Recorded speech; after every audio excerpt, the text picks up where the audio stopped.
سیدنا صدیق اکبر نے بھی یہی وصیت کی تھی کہ میرا جنازہ پڑھ کے پھر حضور کے سامنے لے جانا اور سلام عرض کرنا. حضرت صدیق اکبر کی وصیت تھی حضور کے پاس لے جانا اور حضور سے اجازت مانگنا. اجازت مل جائے تو قدموں میں دفن کر دینا ورنہ جنت البقیع میں.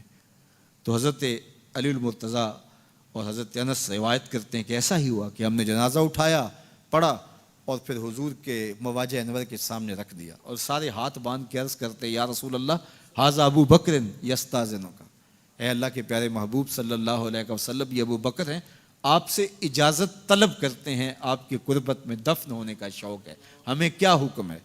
تو اس وقت حجرہ عائشہ تھا, یہ گنبد خضرا نہیں بنا ہوا تھا, صرف حجرہ تھا, اس کو تالا لگا تھا, چابی حضرت عائشہ کے پاس ہوا کرتی تھی رضی اللہ تعالی عنہ.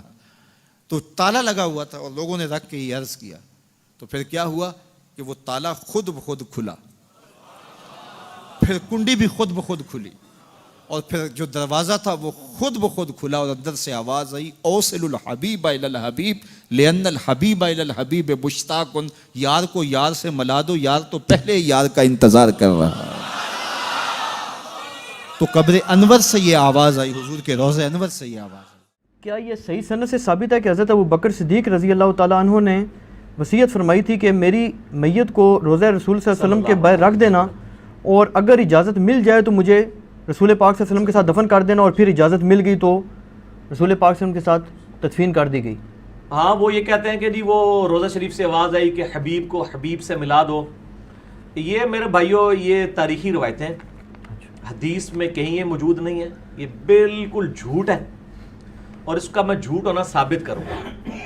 مجھے بتائیں کہ سیدنا ابو بکر صدیق رضی اللہ تعالیٰ عنہ کا یہ جو واقعہ کہتے ہیں اس میں الفاظ موجود ہیں کہ اگر نبی علیہ السلام کے روضہ شریف سے آواز آئی تو مجھے وہیں دفنا دینا, ادروائز مجھے مسلمانوں کے قبرستان میں دفنا دینا. ٹھیک ہے, یعنی سیکنڈ آپشن تو موجود تھا, کوئی ایشو تو نہیں تھا نا. اس سے بڑا ایشو تو سقیفہ بنی ساعدہ تھا جہاں پہ خلافت کے مسئلے میں اختلاف ہوا ہے. اس میں تو سیدنا ابو بکر صدیق نے نہیں کہا کہ ہم جاتے ہیں اور نبی علیہ السلام سے قبر مبارک میں جا کے فیصلہ کروا لیتے ہیں کہ آپ کا وصی کون ہے.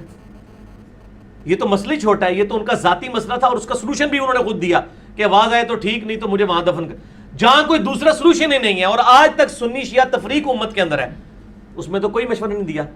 پھر اما عائشہ رضی اللہ تعالیٰ عنہ اسی مبارک حجرے میں 47 ایئرز تک حیات رہی ہیں, 58 ہجری میں فوت ہوئی ہیں. جنگ جمل کے لیے جب نکلی ہیں وہ تو ہوپ پہ جب کتے بھونکے تو ان کو خیال آیا کہ مجھے واپس جانا چاہیے, نبی علیہ السلام سے مشورہ کر لیتی قبر مبارک پہ. ان کے تو کہیں دماغ میں وسوسہ بھی نہیں تھا کہ یہ بھی کوئی کمیونیکیشن ہوتی ہے. بالکل جھوٹا واقعہ ہے اور اس کا جھوٹ ہونا میں ثابت کرتا ہوں صحیح بخاری سے. صحیح بخاری کے اندر سیدنا عمر کی شہادت کے اوپر جو ڈیٹیلڈ حدیث موجود ہے, کوئی 7-8 صفحوں کی. ہمارا ریسرچ پیپر 5B واقعہ کربلا کا حقیقی پس منظر 72 صحیح الاسناد حدیث کی روشنی میں اس کے سٹارٹ میں میں نے وہ حدیث ڈالی ہوئی ہے.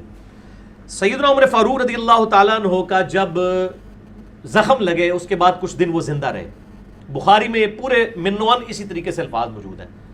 جب ان کو یہ یقین ہو گیا کہ وہ دودھ پیتے تھے تو وہ آنتوں کے رستے نکل جاتا تھا کہ اب میں جانور نہیں ہوں گا اس تکلیف کی وجہ سے, انہوں نے اپنے بیٹے کو بلا کے کہا کہ بیٹا ام المؤمنین سیدہ عائشہ کے پاس جاؤ اور ان کو کہنا کہ عمر بن خطاب کہتا ہے, یہ نہ کہنا کہ امیر المومنین کہتا ہے. آئی ایم نو مور امیر المومنین, میں اب امیر المومنین نہیں ہوں. 6 رکنی کمیٹی بنا دی ہے, علی, عثمان, طلحہ, زبیر, سعد بن ابی وقاص, عبد الرحمن بن عوف رضی اللہ عنہ اجمعین علیہم السلام. تو یہ کہنا عمر بن خطاب, کہیں وہ اس کو اول الامر منکم یعنی خلیفہ وقت کا حکم سمجھ کے نہ قبول کریں. کہنا عمر عرض کرتا ہے کہ وہ اپنے 2 ساتھیوں کے ساتھ دفن ہونا چاہتا ہے. تو سیدنا عمر کو چاہیے تھا, وہ کہتے ہیں کہ میرے پہلے تو پریسیڈنٹ سیٹ ہو چکا ہے کہ حضرت ابو بکر کے لیے بھی آواز آئی تھی, میرے لیے بھی آ جائے گی, تو میری بھی میت جا کے وہاں رکھ دینا. سر جھوٹ کے پاؤں نہیں ہوتے, یہ صحیح بخاری میں ہے. ٹھیک ہے جی.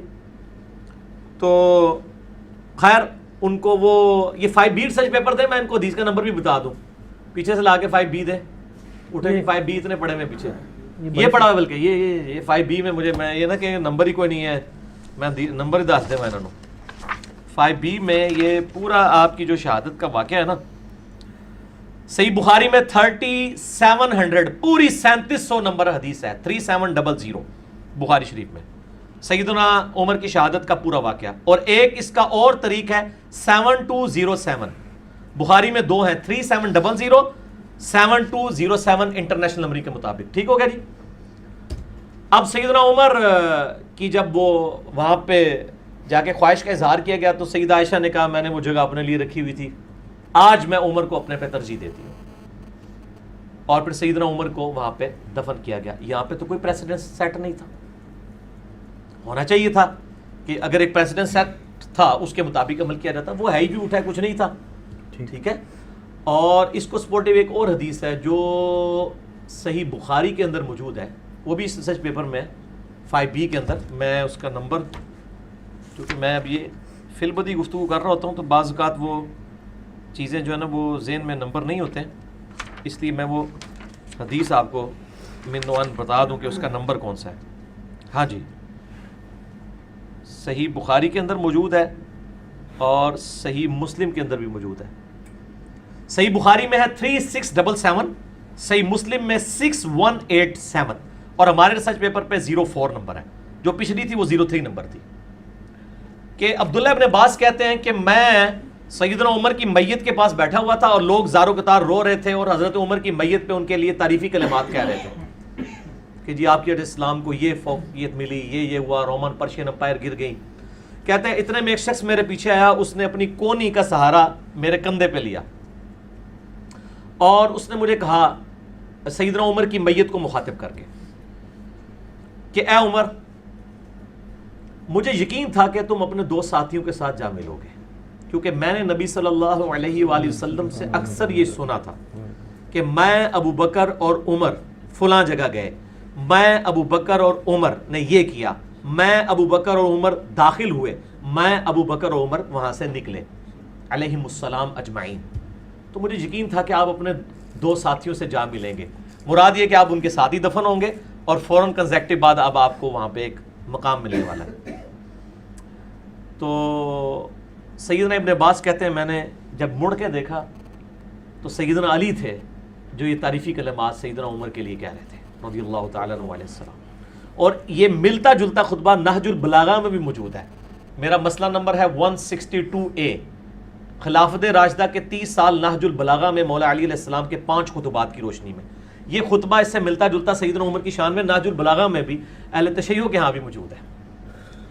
تو یہاں پہ بھی سیدنا علی نے کیا کیا, میں ابو بکر عمر, نبی علیہ السلام فرماتے تھے.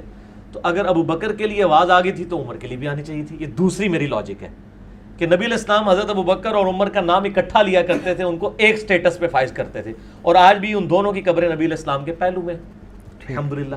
قیامت الدین بھی ظاہر ہے اکٹھے ہی وہاں سے اٹھائے جائیں گے. تو اگر ایک کے لیے تھا تو دوسرے کو تو اور کانفیڈنس ہونا چاہیے تھا کہ حضرت ابو بکر کے لیے بھی تھا, میرے لیے بھی آواز آ جائے گی. یا وہ کہہ دیتے کہ جی مجھے پتہ نہیں آواز آتی ہے کہ نہیں آتی ہے, تو میرا تو اما عائشہ سے ہی پوچھ لو. تو جھوٹ کے پاؤں نہیں ہوتے. یہ سب کے سب جھوٹے واقعات ہیں. ٹھیک. اور یہ مطلب حدیث کی کتابوں میں موجود نہیں ہے. یہ خصائص الکبریٰ ایک کتاب ہے, اس کے اندر یعنی نقل کیا گیا ہے. اور ہم تو پہلے ہی کہتے ہیں کہ یہ اس طرح کی کتابوں نے جو ہے نا امت کے عقائد خراب کیے. ٹھیک ہے.